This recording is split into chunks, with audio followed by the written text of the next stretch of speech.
Я хочу поздравить с Новым годом родителей своих, Шептомовых Татьяну Анатольевну и Сергея Александровича.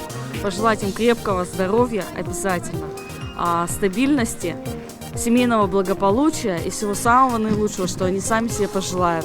А также пожелать здоровья, хорошо учиться своей дочке Ларочке, своего сыночка Тиму.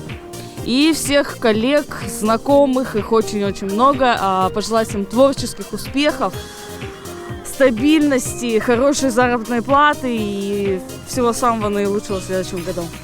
Я хочу поздравить с Новым годом свою семью, своего маленького сына.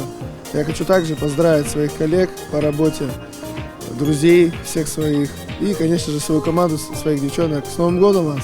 Счастья вам! И самого главного – это успех. Наступает Новый год.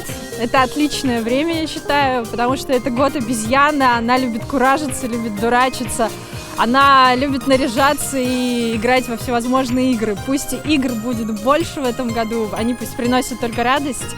И пусть этот год станет годом перемен только к лучшему. Я желаю всем здоровья, счастья, удачи и передаю огромный-огромный привет всем, кто меня знает. И большой-большой-большой привет своей родной семье, своей маме, папе, сыну. Егор, привет!